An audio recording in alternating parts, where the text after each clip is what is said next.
오늘 이야기의 주인공은 올해 75인 정말숙 씨입니다. 말숙 씨는 30년 넘게 작은 슈퍼를 운영하시며 악착같이 모은 돈으로 경기도 신도시에 있는 아파트 한 채를 마련했습니다. 그리고 3년 전부터 둘째 아들 기호 씨 내외와 함께 살고 있죠. 그날도 말숙 씨는 저녁 준비로 분주했습니다. 아들이 좋아하는 조갯국을 끓이려고 커다란 주전자에 물을 올려놓고 팔팔 끓이고 있었어요.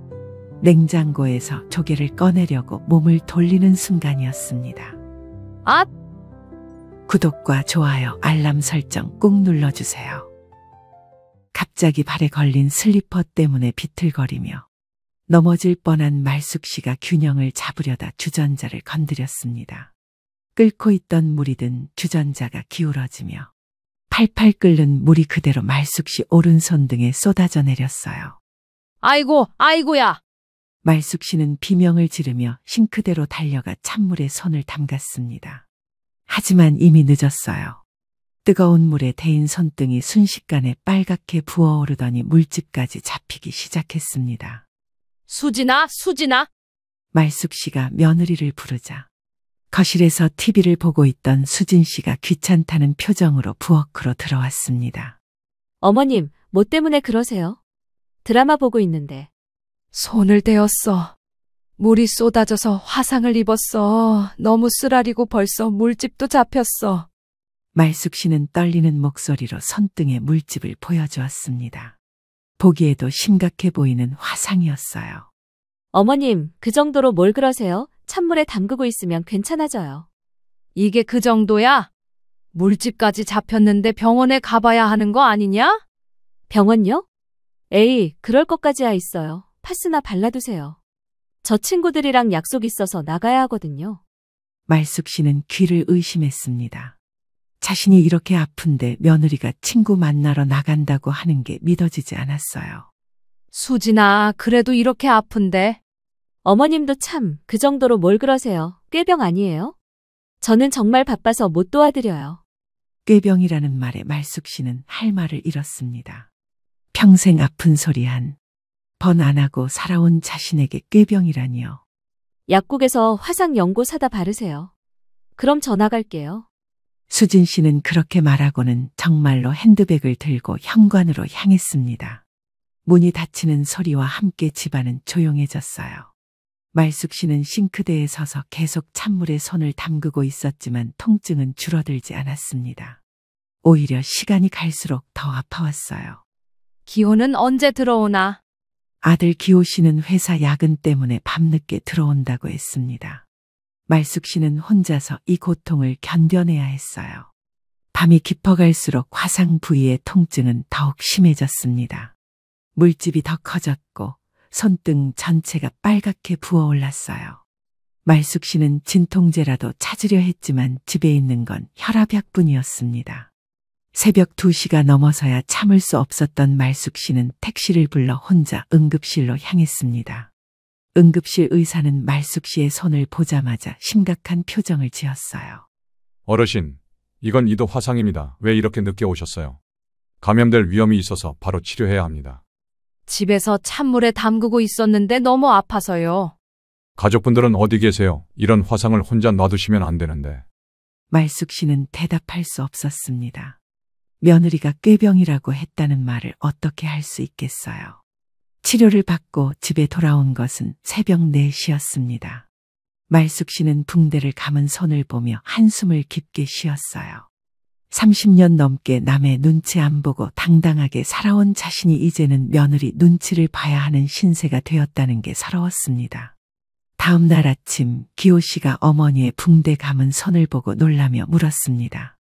어머니, 손은 어떻게 된 거예요? 어제 저녁에 끓는 물에 데웠단다. 응급실까지 다녀왔어. 그런데 왜 말씀 안 하셨어요? 제가 모셔다 드렸을 텐데. 그때 수진 씨가 나타나서 한마디 했습니다. 아, 어머님이 어제 그러셨구나. 병원까지 가셨어요? 과장 좀 심하시네. 그 정도로 뭘 그러세요?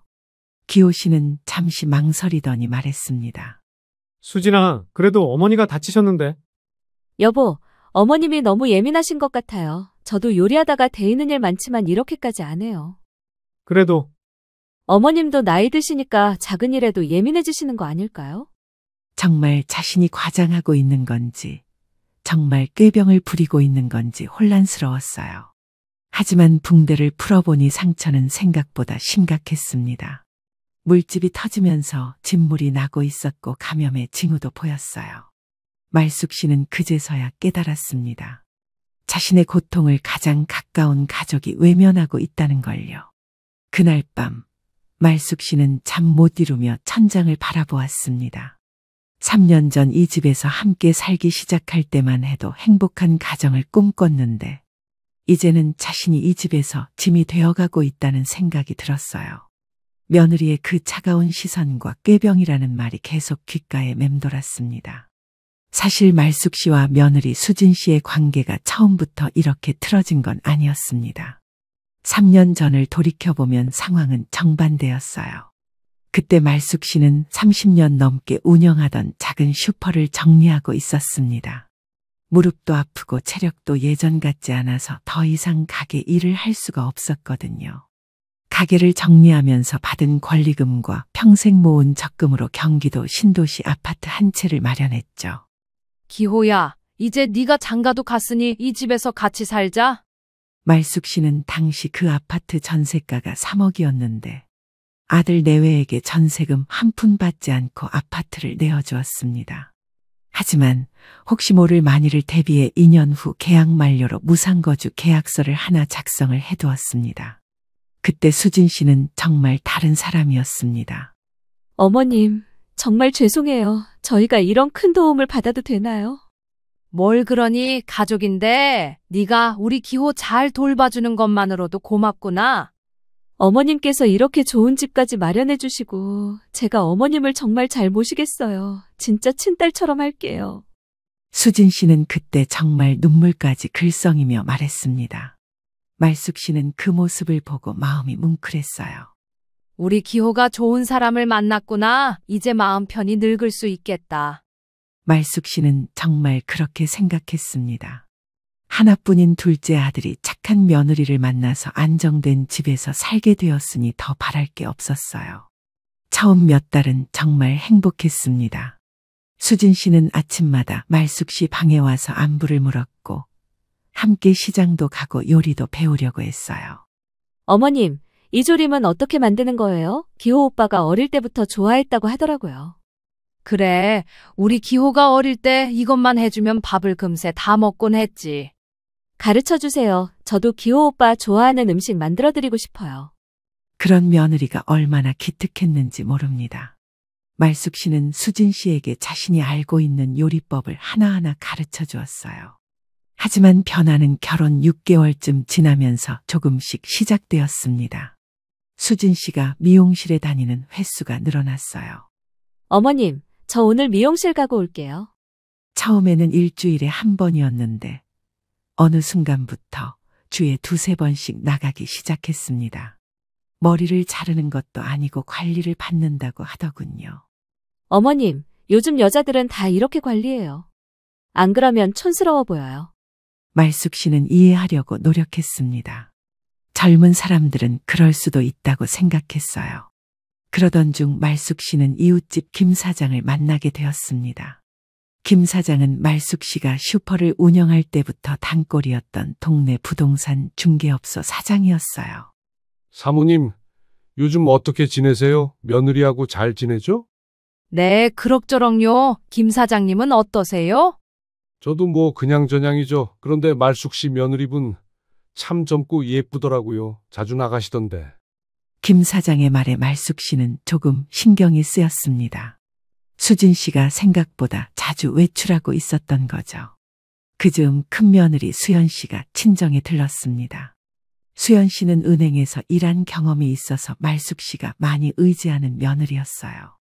어머님, 요즘 동서는 어때요? 잘 적응했나요? 수연아, 너무 걱정 말아라. 잘 지내고 있어. 그래도 뭔가 불편한 게 있으시면 말씀하세요. 제가 중간에서 이야기해 드릴게요. 수연 씨는 항상 이렇게 시어머니를 세심하게 챙겼습니다. 같은 며느리지만 수연 씨와 수진 씨는 너무 달랐어요. 하지만 말숙 씨는 아직도 수진 씨가 적응 기간이라고 생각했습니다. 새 환경에 적응하느라 힘들 수도 있다고 이해하려 했어요. 시간이 지나면 나아지겠지. 아직 어린애인데 뭘. 말숙 씨는 스스로를 달랬습니다. 하지만 마음 한구석에서는 뭔가 잘못되어 가고 있다는 불안감이 커져갔어요.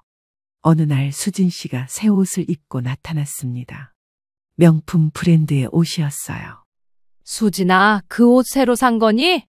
네, 예뻐요. 요즘 이런 스타일이 유행이에요. 비싸 보이는데 돈은 어디서 났니? 어머님, 제가 번 돈으로 산 거예요. 결혼 전에 모아둔 돈도 있고요. 말숙 씨는 의구심이 들었지만 더 이상 묻지 않았습니다. 며느리 돈 씀씀이에 간섭하는 건 좋지 않다고 생각했거든요. 하지만 그때부터 수진 씨의 변화는 더욱 노골적이 되어갔습니다. 말숙 씨와 대화할 때도 예전처럼 공손하지 않았고 집안일도 슬슬 빼먹기 시작했어요.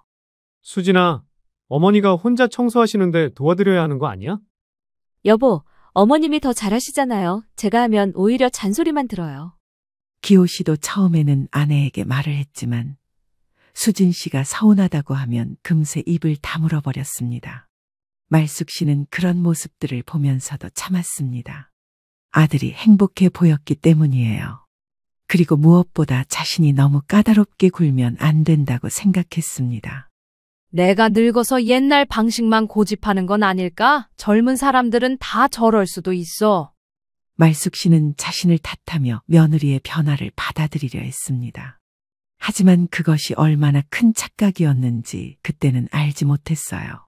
그렇게 3년이라는 시간이 흘렀고 말숙 씨는 자신도 모르는 사이에 이 집에서 점점 작아져가고 있었습니다.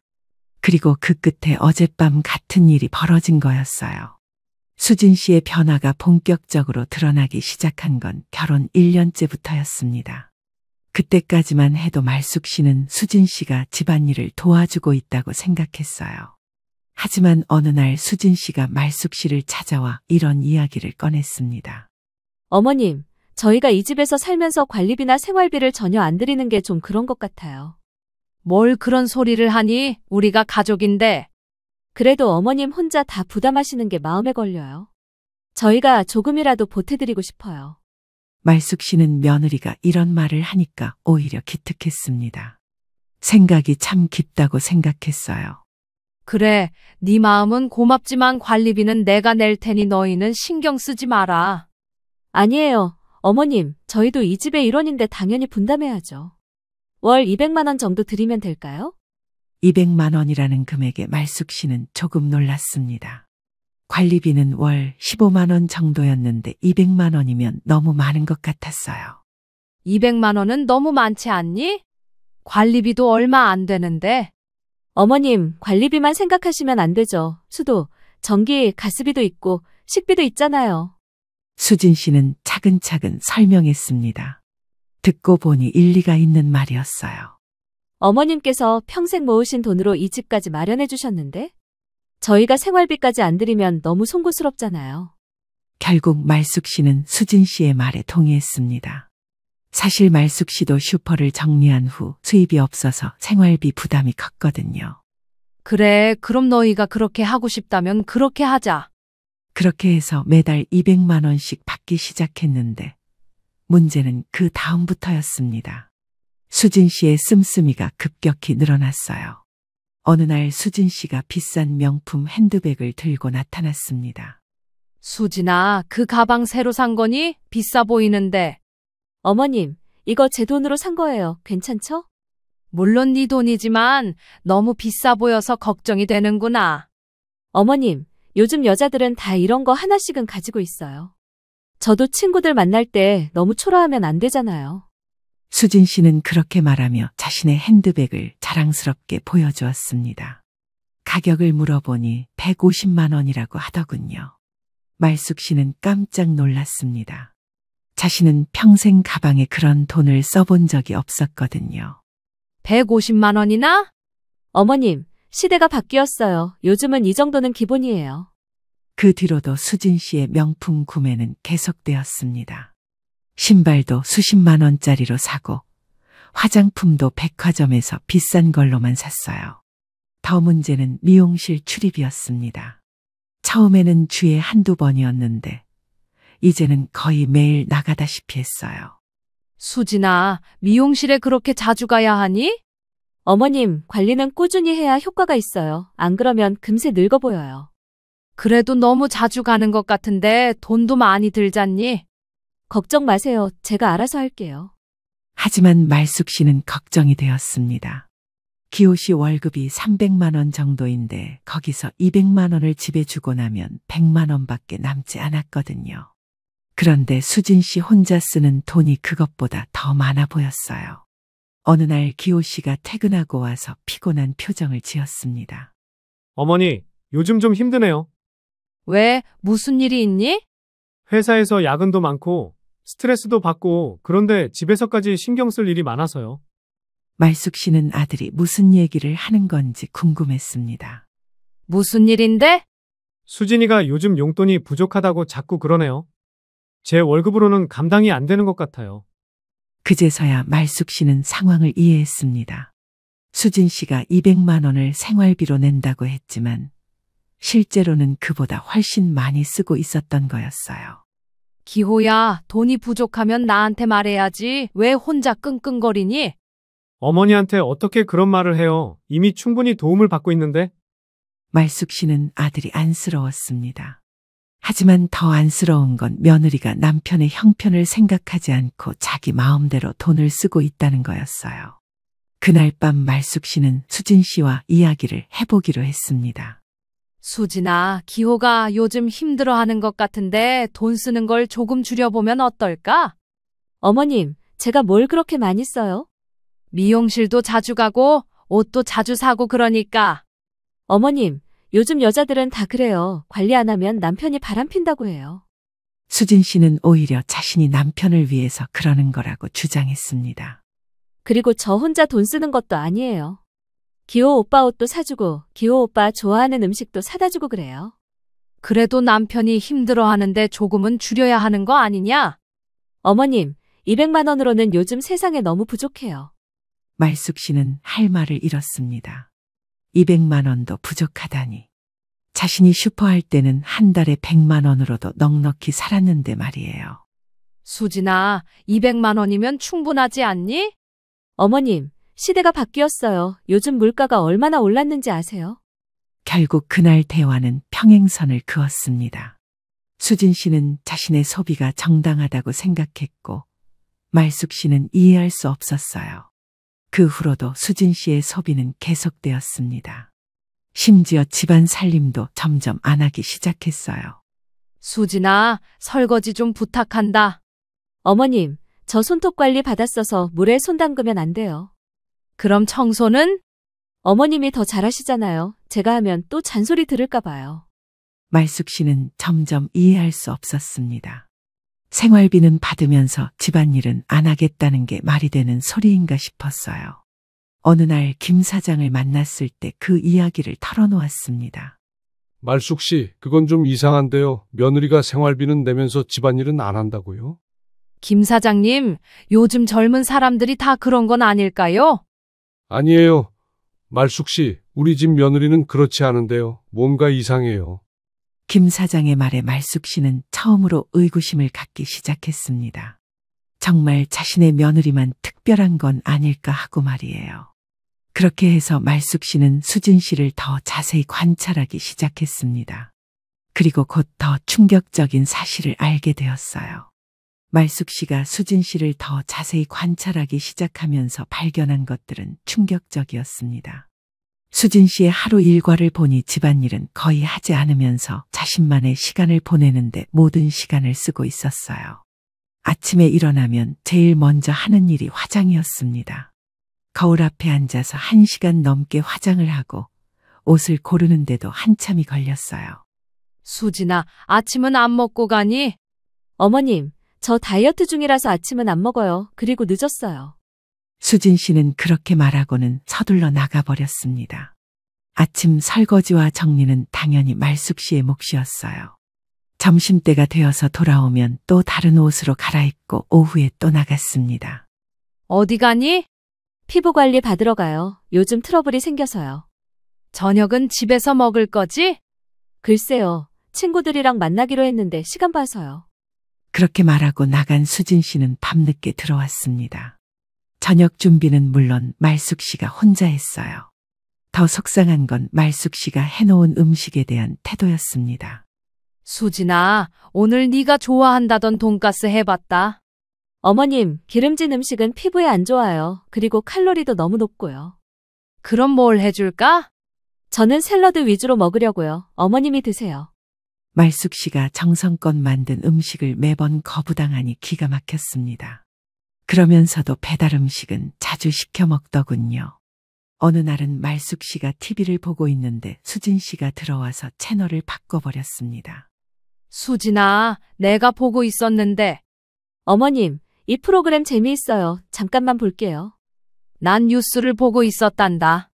뉴스는 나중에 보셔도 되잖아요. 이건 시간이 정해져 있어서요. 결국 말숙 씨는 자리를 양보할 수밖에 없었습니다. 자신의 집에서 TV도 맘대로 볼 수 없게 된 거였어요.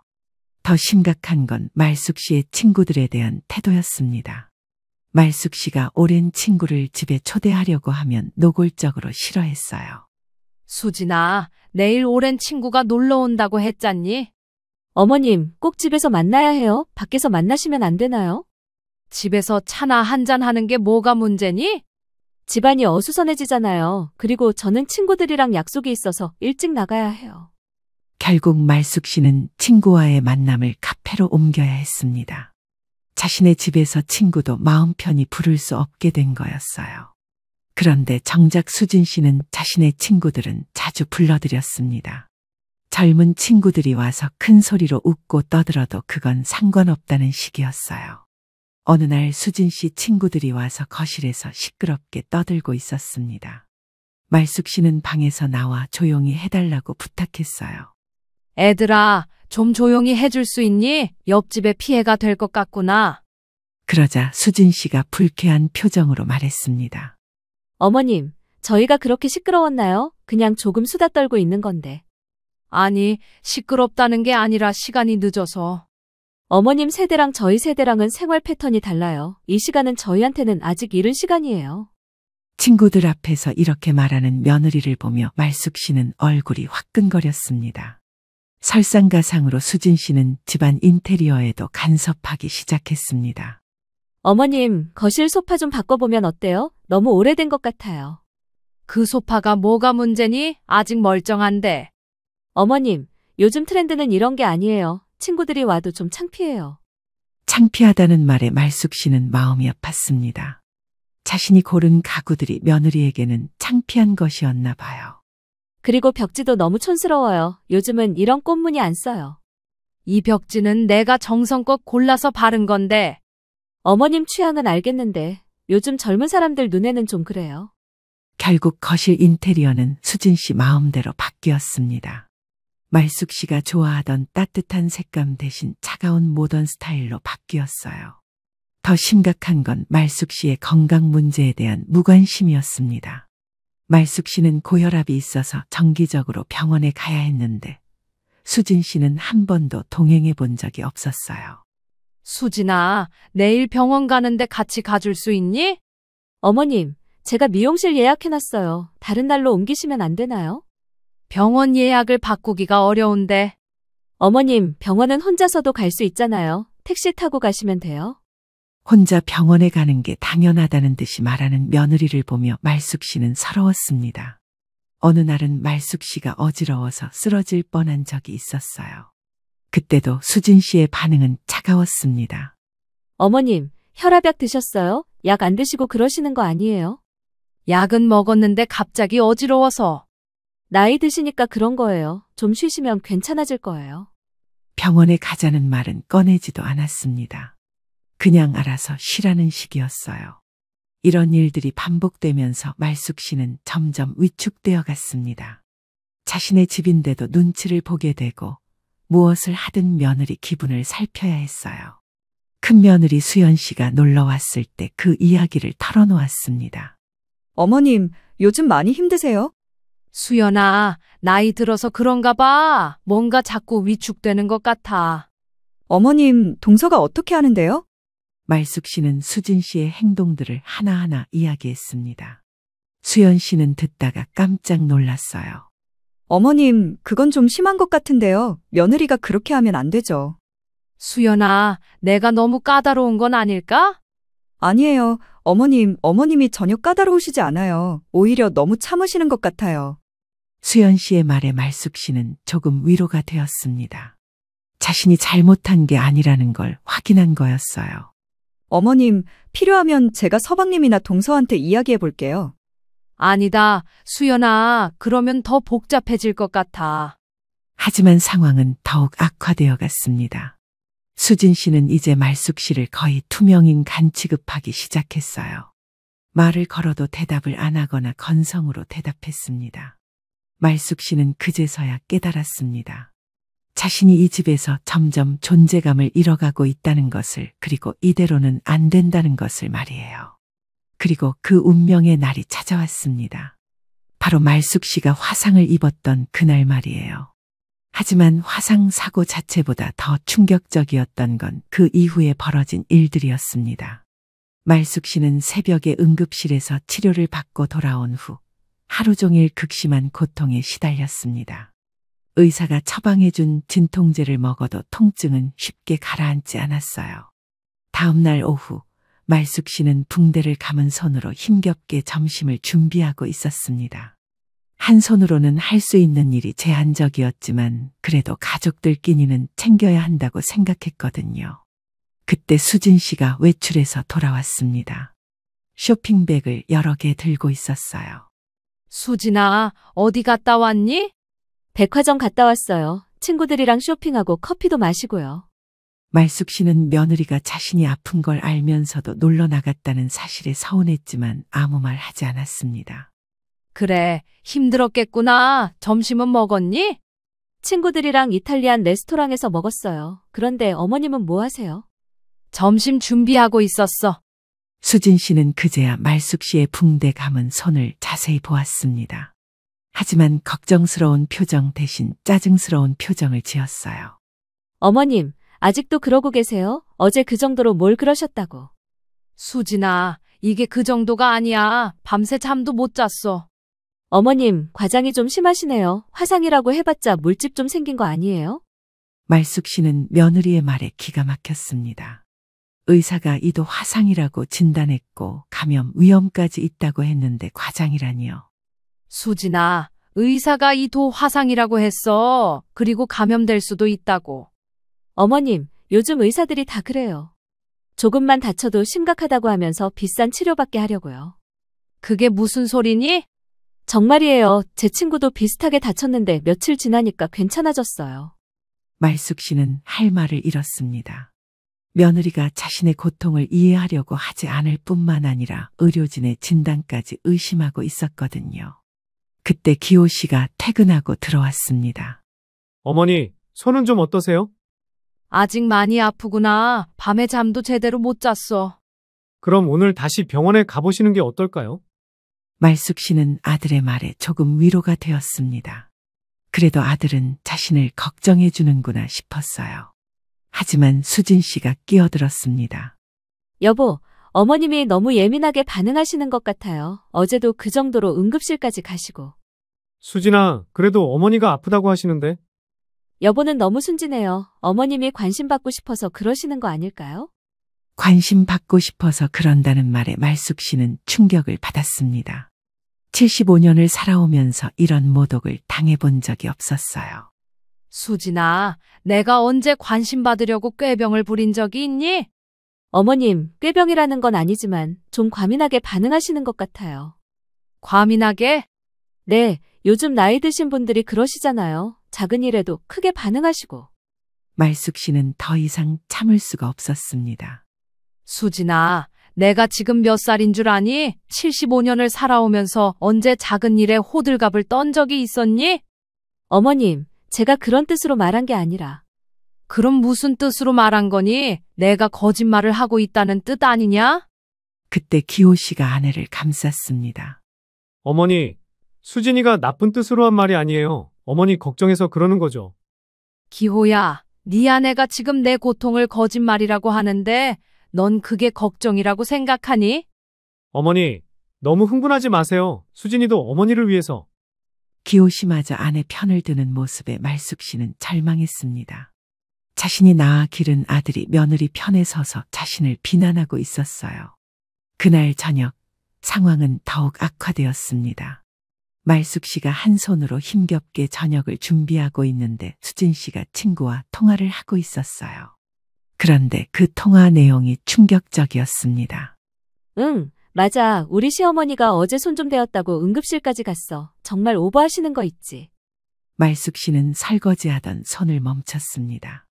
아니야, 그냥 물집 좀 생긴 건데 마치 큰일 난 것처럼 그러셔. 나이 드시니까 관심받고 싶으신가 봐.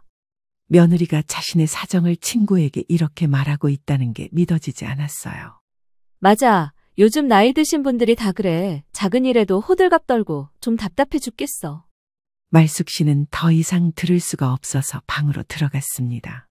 그리고 침대에 앉아 눈물을 흘렸어요. 자신이 이 집에서 얼마나 우스운 존재가 되었는지 깨달았기 때문입니다. 그날 밤 말숙 씨는 잠들기 전에 붕대를 풀어보았습니다. 상처는 더 심해져 있었어요. 물집이 터지면서 진물이 나고 있었고 주변이 빨갛게 부어올라 있었습니다. 감염의 징후였어요. 이런 상태를 보고도 과장이라고 할까? 말숙 씨는 휴대폰으로 상처 사진을 찍어두었습니다.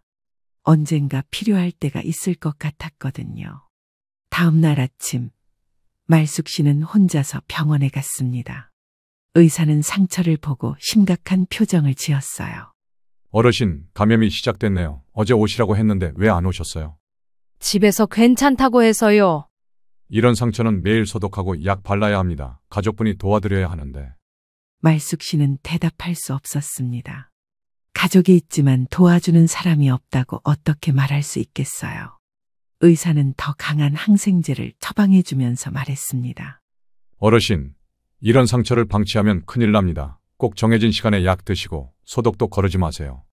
집에 돌아온 말숙 씨는 새로운 붕대와 약을 가지고 있었습니다. 수진 씨는 그 모습을 보고 또 한마디 했어요. 어머님, 또 병원 가셨어요? 돈 아깝지 않아요? 감염이 시작됐다고 하더구나. 에이, 의사들이 다 그래요. 돈 벌려고 그러는 거예요. 그 순간 말숙 씨는 깨달았습니다. 수진 씨는 자신이 정말 아파도 정말 위험해도 절대 인정하지 않을 거라는 걸요. 그리고 자신의 고통을 항상 거짓말이나 과장으로 치부할 거라는 걸 말이에요. 그날 밤 말숙 씨는 침대에 누워 천장을 바라보았습니다. 3년 동안 참고 견디며 이해하려고 했지만 이제는 한계였습니다. 자신의 존재 자체가 부정당하고 있는 상황에서 더 이상 참을 이유가 없었어요. 말숙 씨는 그날 밤 중요한 결심을 했습니다. 이제 그만 끝내야겠다고. 이런 모욕을 당하면서까지 이 집에 있을 이유가 없다고 말이에요. 그리고 자신도 할 수 있는 게 있다는 걸 보여주겠다고 다짐했습니다. 다음 날 오후 말숙 씨는 동네 산책을 나간다며 집을 나섰습니다. 실제로는 김 사장의 부동산 사무소로 향했어요. 부동산 사무소 문을 열고 들어서자 김 사장이 반갑게 맞아주었습니다. 말숙 씨, 어서 오세요. 손은 좀 어떠세요? 김 사장님 덕분에 조금씩 나아지고 있어요. 다행이네요. 그런데 오늘은 무슨 일로 오셨어요? 말숙 씨는 주변을 둘러보고 목소리를 낮췄습니다. 김 사장님, 상의 드릴 일이 있어서 왔어요. 아무한테도 말하면 안 되는 일인데요. 김 사장은 말숙 씨의 진지한 표정을 보고 자세를 바로 했습니다. 말씀하세요. 말숙 씨, 제 입은 무덤까지 가져갈 수 있어요. 김 사장님, 우리 집 전세 계약이 언제까지였죠? 확인해 보겠습니다. 잠깐만요. 김 사장이 서류를 뒤적이더니 말했습니다. 2년 계약으로 하셨으니까 다음 달이 만료일이네요. 갱신할 예정이시죠? 그게 아니에요. 갱신 안 하려고요. 김 사장은 깜짝 놀랐습니다. 말숙 씨, 갑자기 왜요? 아들분하고 무슨 일이라도 있었어요? 제가 누워서 침 뱉는 것 같아서 창피해서 말 안 하고 있었는데요. 사실은요. 말숙 씨는 지난 며칠간 있었던 일들을 차근차근 이야기했습니다. 화상 사고부터 며느리의 반응 그리고 꾀병이라는 말까지 모두요. 김 사장은 이야기를 듣는 내내 얼굴이 붉어졌습니다. 말숙 씨, 그런 며느리가 어디 있어요? 시어머니가 다쳤는데 꾀병이라니. 김 사장님, 저도 처음에는 참으려고 했어요. 하지만 이제는 한계예요. 당연하죠. 그런 대접 받으면서 왜 참아요? 그래서 결정했어요. 계약 갱신 안 하고 나가라고 할 거예요. 김 사장은 잠시 생각하더니 고개를 끄덕였습니다. 마음 단단히 먹으셨네요. 그런데 아들분이 알면 말리지 않을까요? 상관없어요. 김 사장님, 법적으로는 문제 없죠? 2년 계약이 끝나면 갱신 안 해도 되는 거 맞죠? 물론이에요. 집주인이 갱신 거부하는 건 당연한 권리예요. 그럼 됐어요. 다음 달까지 새 세입자 구해주세요. 알겠습니다. 그런데 말숙 씨는 어디서 사실 거예요? 말숙 씨는 이미 생각해둔 계획이 있었습니다. 큰며느리 수연이가 사는 근처에 원룸이라도 하나 구하려고요. 그게 좋겠네요. 수연 씨는 어머니를 잘 챙기시잖아요. 김 사장님, 그런데 이 일은 절대 비밀로 해주세요. 계약 만료되기 전까지는 아무도 모르게 해야 해요.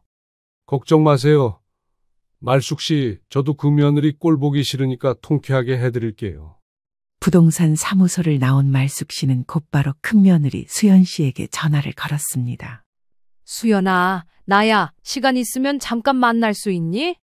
어머님, 무슨 일이세요? 목소리가 심각하신데. 중요한 얘기가 있어서 그래. 기호한테는 말하지 말고 조용히 만나자. 알겠어요. 어머님, 어디서 만날까요? 1시간 후 말숙 씨는 동네 카페에서 수연 씨를 만났습니다. 수연 씨는 시어머니의 표정을 보고 심상치 않음을 느꼈어요. 어머님, 무슨 일이세요? 많이 힘드셨나 봐요. 말숙 씨는 수연 씨에게 모든 상황을 털어놓았습니다. 그리고 자신의 결심도 함께요. 어머님, 정말 그렇게 하실 거예요? 수연아, 내가 이 결정을 쉽게 한 것 같니? 75년을 살아오면서 이런 모욕을 당한 건 처음이야. 어머님 마음 충분히 이해해요. 저라도 그랬을 거예요. 수연아, 그런데 나 혼자서는 힘들 것 같아. 은행 일도 처리해야 하고 새 집도 구해야 하고. 어머님, 제가 도와드릴게요. 은행 업무는 제가 함께 가서 처리해드리고 집도 같이 구해봐요. 말숙 씨는 수연 씨의 말에 큰 힘이 되었습니다. 고맙구나. 수연아, 네가 있어서 든든해. 어머님, 그런데 서방님이랑 동서한테는 언제 말씀하실 거예요? 마지막에 할 거야. 모든 준비가 끝나고 나서. 어머님, 현명하세요. 미리 알면 막으려고 할 테니까요. 다음 날 말숙 씨와 수연 씨는 함께 은행을 방문했습니다. 말숙 씨는 자신의 계좌와 적금을 정리하고 무엇보다 중요한 건 아들과 며느리가 접근할 수 없도록 만드는 것이었어요. 은행 창구 직원에게 상황을 설명하자 직원도 이해한다는 표정을 지었습니다. 어머님, 가족 간의 금융 분쟁을 방지하기 위해 비밀번호를 변경하시고 본인 확인 절차를 강화하시는 게 좋겠습니다. 그렇게 해주세요. 말숙 씨는 모든 계좌의 비밀번호를 변경했습니다. 어머님, 이제 정말 안전해졌네요. 수연아, 이제 집을 구해야겠어. 어머님, 저희 집 근처에 깔끔한 원룸 몇 개 봐뒀어요. 같이 가서 볼까요? 그날 오후 두 사람은 수연 씨 집 근처의 원룸들을 둘러봤습니다. 그 중에서 햇볕이 잘 들고 관리가 잘 된 곳 하나를 선택했어요. 어머님, 여기 어떠세요? 병원도 가깝고 마트도 바로 앞에 있어요. 수연아, 여기가 마음에 든다. 계약하자. 원룸 계약까지 마친 말숙 씨는 이제 정말 모든 준비가 끝났다고 생각했습니다. 하지만 한 가지 더 해야 할 일이 있었어요. 그날 저녁 말숙 씨는 집에서 가만히 며느리를 관찰했습니다. 수진 씨는 여전히 자신의 세계에만 빠져 있었어요. 비싼 화장품을 바르고 명품 가방을 정리하고 친구들과 통화를 하면서 시간을 보냈습니다. 말숙 씨는 수진 씨가 얼마나 안이하게 생각하고 있는지 실감했습니다. 자신이 이런 계획을 세우고 있다는 걸 꿈에도 모르고 있었어요. 이튿날 아침 김 사장에게서 연락이 왔습니다. 말숙 씨, 새 세입자 구했어요. 조건도 좋고 계약금도 바로 주겠다고 해요. 김 사장님, 정말 고마워요. 언제 계약할 수 있어요? 내일이라도 가능해요. 어떻게 하시겠어요? 좋아요. 내일 계약해요. 말숙 씨는 모든 것이 계획대로 진행되고 있다는 생각에 마음이 편해졌습니다. 그리고 동시에 수진 씨에 대한 마지막 기회를 주기로 했어요. 그날 저녁, 말숙 씨는 수진 씨에게 말했습니다. 수진아, 우리 좀 이야기할까? 어머님, 무슨 일이에요? 그동안 우리 사이에 오해가 좀 있었던 것 같아서. 오해요? 무슨 오해 말이에요? 내가 꾀병을 부린다고 생각하는 건 말이야. 수진 씨는 잠시 당황했지만 이내 태연하게 말했습니다. 어머님, 제가 언제 그런 말을 했어요? 수진아, 마지막으로 물을게. 정말 내가 과장하고 있다고 생각하니? 어머님, 좀 예민하게 반응하시는 것 같긴 해요. 그 순간 말숙 씨는 확신했습니다. 이 아이는 끝까지 자신의 잘못을 인정하지 않을 거라고요. 알겠다. 이제 정말 끝이구나. 어머님, 무슨 말씀이세요? 아무것도 아니다. 가거라. 말숙 씨는 더 이상 말하지 않았습니다. 내일이면 모든 것이 끝날 테니까요. 그날 밤, 말숙 씨는 마지막으로 자신의 결정이 옳은지 생각해 봤습니다. 그리고 확신했어요. 이제는 자신의 존엄을 지킬 때라고 말이에요. 드디어 운명의 날이 밝았습니다. 말숙 씨는 평소보다 일찍 일어나서 차분하게 준비를 했어요. 아침 식사 시간, 평소와 다름없이 가족들이 식탁에 앉았습니다. 기호 씨는 신문을 보고 있었고, 수진 씨는 휴대폰을 보며 아침을 거르고 있었어요. 말숙 씨는 조용히 아침을 차려놓고 자연스럽게 말했습니다. 기호야, 수진아, 너희한테 중요한 이야기가 있어. 어머니, 무슨 이야기요? 오늘 새 세입자가 와서 계약하기로 했어. 기호 씨와 수진 씨는 처음에는 말의 의미를 이해하지 못했습니다. 어머님, 무슨 세입자요? 저희가 여기 살고 있는데. 그래, 너희가 살고 있지. 하지만 2년 계약이 다음 주면 끝나거든. 어머니, 당연히 갱신하시는 거죠? 말숙 씨는 찻잔을 천천히 내려놓으며 말했습니다. 아니야, 갱신 안 해. 순간 식탁에는 정적이 흘렀습니다. 수진 씨가 먼저 반응했어요. 어머님, 농담이시죠? 갑자기 왜 그러세요? 농담 아니야. 이미 새 세입자랑 계약 끝났어. 기호 씨의 얼굴이 창백해졌습니다. 어머니, 갑자기 이게 무슨 일이에요? 저희가 뭘 잘못했어요? 말숙 씨는 차분하게 대답했습니다. 기호야, 뭘 잘못했는지 정말 모르겠니? 어머니, 설마 며칠 전 그 일 때문에 그러시는 건 아니죠? 그래, 바로 그 일이야. 수진 씨가 갑자기 벌떡 일어났습니다. 어머님, 설마 제가 어머님을 꾀병이라고 했다고 이런 일을 하시는 거예요? 꾀병이라고 했다고? 수진아, 네가 한 말이 그것뿐이니? 그럼 뭐가 더 있어요? 말숙 씨는 휴대폰을 꺼내서 녹음 파일을 재생했습니다. 수진 씨가 친구와 통화하면서 시어머니를 험담했던 그 내용이었어요. 우리 시어머니가 어제 손 좀 대었다고 응급실까지 갔어. 정말 오버하시는 거 있지. 나이 드시니까 관심 받고 싶으신가 봐. 수진 씨의 얼굴이 새하얗게 질렸습니다. 어머님, 그건 제가. 수진아, 변명하지 마라. 네가 진짜 어떻게 생각하는지 다 들었어. 어머니, 수진이가 잘못 말한 거예요. 사과할게요. 기호야, 너도 마찬가지야. 네 아내가 내 고통을 조롱할 때 너는 뭘 했니? 어머니, 너는 네 아내 편만 들었어. 75년을 너를 키운 어미보다 말이야. 기호 씨는 할 말을 잃었습니다. 말숙 씨의 말이 모두 사실이었거든요. 수진 씨가 갑자기 무릎을 꿇었습니다. 어머님, 제가 잘못했어요. 정말 잘못했어요. 다시는 그런 일 없을게요. 말숙 씨는 그 모습을 내려다보며 말했습니다. 수진아, 이제 와서 무릎 꿇는다고 달라지니? 어머님, 정말 반성하고 있어요. 한 번만 더 기회를 주세요. 기회? 내가 너한테 몇 번의 기회를 줬는지 아니? 말숙 씨는 차가운 목소리로 계속했습니다. 3년 동안 전세금 한 푼 안 받고 살게 해줬지. 그리고 너희가 매달 주었던 200만 원은 내가 쓰지도 않고 너희를 위해 적금도 부어놨다. 그런데 네가 내 음식 거부하고 내 친구들 무시하고 내 존재를 지워갈 때도 참았지. 어머님, 하지만 내가 정말 아플 때 꾀병이라고 했잖니. 그게 어떤 기분인지 아니?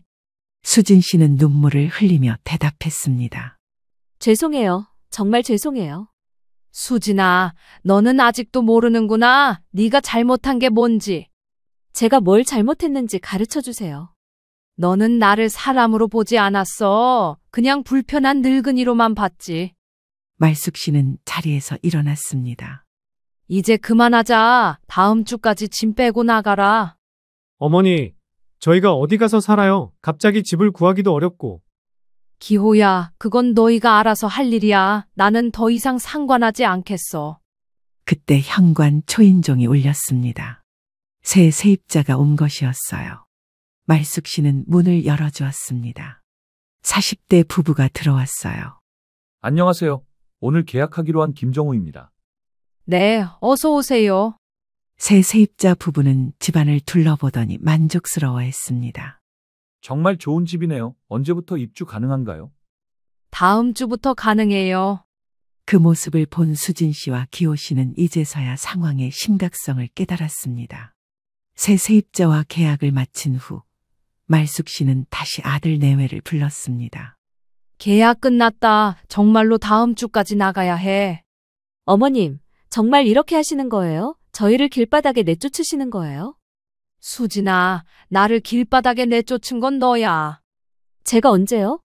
너는 이 집에서 나를 투명인간으로 만들었어. 그게 길바닥에 내쫓는 거 아니니? 수진 씨는 더 이상 할 말이 없었습니다. 어머니, 그래도 혈육인데 이렇게까지 하세요? 기호야, 혈육이라는 말을 꺼내지 마라. 진짜 혈육이었다면 네 어미가 아플 때 보살폈을 거야. 너희 힘들까봐 이 집에서 살게 해준 게 고마웠다면, 적어도 그 마음이 진짜였다면 날 그렇게 대하지는 않았겠지, 아니니? 금전적인 지원만 지원이고 다른 건 아무것도 아닌 거지? 기호 씨도 고개를 떨구었습니다. 그날 오후 김 사장이 찾아왔습니다. 말숙 씨, 어떻게 됐어요? 김 사장님, 다 끝났어요. 정말 고마웠어요. 잘하셨어요. 말숙 씨, 그런 며느리는 그렇게 해야 정신 차리죠. 김 사장님, 이제 정말 속이 시원해요. 당연하죠. 그동안 얼마나 참으셨어요. 저녁에 수연 씨가 찾아왔습니다. 어머님, 오늘 어떠셨어요? 수연아, 드디어 해냈어. 정말 후련해. 기호 동서 반응이 어땠어요? 마지막까지 자기 잘못인 줄 모르더라. 어머님, 이제 편하게 지내세요. 제가 옆에서 도와드릴게요. 그날 밤 말숙 씨는 오랜만에 편안한 잠을 잤습니다. 3년 만에 처음으로 눈치 보지 않고 잘 수 있었어요. 다음 날 아침 기호 씨가 말숙 씨를 찾아왔습니다. 어머니, 마지막으로 부탁드려요. 정말 마음을 바꿀 수 없으세요? 기호야, 이미 끝난 일이야. 어머니, 저희가 어떻게 하면 되겠어요? 기호야, 이제부터 너희 인생은 너희가 책임져라. 어미 등에 기대지 말고. 기호 씨는 더 이상 아무 말도 하지 못했습니다. 일주일 후 기호 씨 내외는 정말로 집을 떠났습니다. 그리고 작은 원룸으로 이사를 갔어요. 수진 씨는 마지막까지 원망스러운 눈빛으로 말숙 씨를 바라봤지만 말숙 씨는 전혀 흔들리지 않았습니다. 말숙 씨는 비어있는 집을 보며 혼자 중얼거렸습니다. 하지만 외롭지 않았어요. 오히려 자유로웠습니다. 그리고 다음 날 말숙 씨도 새로운 삶을 위해 집을 떠났습니다. 말숙 씨가 구한 원룸은 작지만 정말 아늑했어요. 무엇보다 자신만의 공간이라는 게 이렇게 소중한 건지 새삼 깨달았습니다. 첫날 아침 말숙 씨는 창문을 열고 깊은 숨을 들이마셨습니다. 정말 자유롭구나. 아무도 눈치 볼 필요 없이 자신이 원하는 시간에 일어나고 먹고 싶은 걸 해먹을 수 있었어요. 작은 것 하나하나가 모두 소중했습니다. 수연 씨는 매일같이 안부를 물어왔습니다. 어머님, 불편한 건 없으세요? 수연아, 이렇게 편할 수가 없어. 정말 고맙구나. 어머님이 편하시면 저도 안심이에요. 수연아, 네가 있어서 내가 이런 결정을 할 수 있었어. 당연히 해야 할 일을 한 것뿐이에요. 한 달쯤 지났을 때 김 사장이 말숙 씨를 찾아왔습니다. 말숙 씨, 어떻게 지내세요? 김 사장님 덕분에 잘 지내고 있어요. 다행이네요. 그런데 아들분 소식은 들으셨어요. 무슨 소식이요? 원룸으로 이사간 후에 좀 힘들어하는 것 같던데요. 말숙 씨는 잠시 복잡한 표정을 지었습니다. 김 사장님, 그건 걔들이 감당해야 할 일이에요. 그렇긴 하지만 그래도 어머니 마음이 편하지만은 않으시겠어요. 솔직히 말하면 그래요. 하지만 이제는 걔들이 스스로 깨달아야 해요. 2달이 지나고 말숙 씨는 새로운 일상에 완전히 적응했습니다. 동네 복지센터에도 나가고 새로운 친구들도 사귀었어요. 어느 날 오후 복지센터에서 친구들과 이야기를 나누고 있었습니다. 말숙 씨, 요즘 정말 밝아 보여요. 며느리랑 따로 사시니까 어떠세요? 정말 좋아요. 눈치 볼 일도 없고 마음도 편하고. 말숙 씨는 친구들에게 자신의 경험을 이야기해 주었습니다. 많은 어르신들이 비슷한 고민을 하고 있다는 걸 알게 되었어요. 3달째 되던 어느 날, 집 앞에서 기다리고 있는 사람이 있었습니다. 바로 기호 씨였어요. 어머니, 말숙 씨는 아들을 보고 놀랐지만 차분하게 말했습니다. 기호야, 여긴 어떻게 왔니? 어머니, 한번 뵙고 싶어서요. 수연이한테 주소 물어봤구나. 네, 어머니, 잠깐 이야기할 수 있을까요? 말숙 씨는 아들을 집 근처 카페로 데려갔습니다. 기호 씨의 모습은 많이 달라져 있었어요. 살도 빠지고 얼굴도 수척해 보였습니다. 기호야, 많이 힘들었구나. 어머니, 저는 괜찮아요. 그것보다. 기호 씨는 잠시 망설이더니 입을 열었습니다. 어머니, 정말 죄송해요. 뭐가? 그동안 어머니 마음을 몰라드려서요. 수진이 편만 들고 어머니가 아픈 걸 대수롭지 않게 생각했던 거요. 말숙 씨는 아들의 진심 어린 사과를 듣고 있었습니다. 어머니, 이제야 깨달았어요. 제가 얼마나 잘못했는지. 기호야, 늦었지만 깨달았다니 다행이구나. 어머니, 그리고 수진이는 떠났어요. 말숙 씨는 놀라지 않았습니다. 어느 정도 예상했던 일이었거든요. 그래, 그럴 줄 알았어. 어머니가 집에서 내보내신 후에 수진이가 많이 변했어요. 저를 원망하고 경제적으로 힘들어하고. 기호야, 그 아이의 진심을 이제야 알게 된 거지. 네, 어머니, 정말 어리석었어요. 기호 씨는 눈물을 글썽이며 계속 말했습니다.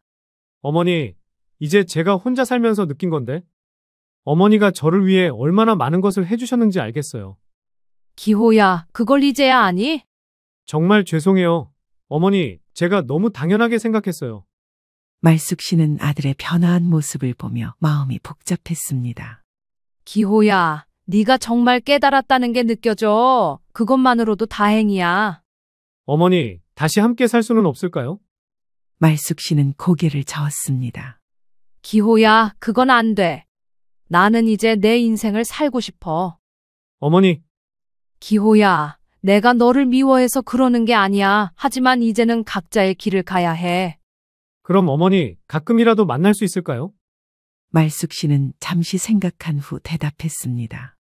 한 달에 한 번 정도는 만날 수 있지. 하지만 조건이 있어. 어떤 조건이요? 네가 정말 변했다는 걸 보여줘야 해. 혼자서도 잘 살 수 있다는 걸 증명해라. 네, 어머니, 꼭 그렇게 할게요. 그 후로 말숙 씨와 기호 씨는 한 달에 한 번씩 만났습니다. 기호 씨는 정말 달라져 있었어요. 혼자 살림을 하면서 어머니의 고생을 이해하게 되었고, 더 이상 누구에게 의존하지 않으려고 노력했습니다. 반년이 지난 어느 날 기호 씨가 말숙 씨를 찾아와 말했습니다. 어머니, 저 승진했어요. 정말 축하한다.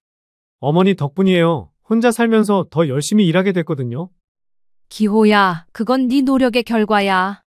어머니, 이제 제가 어머니께 용돈이라도 드릴 수 있을 것 같아요. 기호야, 그런 건 생각하지 마라. 네가 잘 사는 게 나한테는 가장 큰 기쁨이야. 1년이 지났을 때 말숙 씨는 정말 행복했습니다. 자신의 선택이 옳았다는 확신이 들었어요. 수연 씨가 놀러와서 말했습니다. 어머님, 정말 잘 지내시는 것 같아요. 수연아, 네 덕분이야. 정말 고맙다. 서방님도 많이 달라진 것 같아요. 그래, 이제야 어른이 된 것 같아. 어머님이 그런 결정을 해주셔서 서방님도 성장할 수 있었던 것 같아요. 말숙 씨는 창밖을 바라보며 혼자 생각했습니다. 정말 잘한 일이었구나. 자신의 존엄을 지키기 위해 내린 결정이 결국 아들에게도 도움이 되었다는 걸 깨달았어요. 이제 말숙 씨는 누구의 눈치도 보지 않고 자신만의 행복한 노후를 보내고 있습니다. 때로는 단호한 결정이 모든 것을 바꿀 수 있다는 것을 보여준 이야기였습니다. 그리고 진정한 가족의 의미가 무엇인지, 나이가 들어도 존중받을 권리가 있다는 것을 일깨워준 소중한 교훈이기도 했습니다.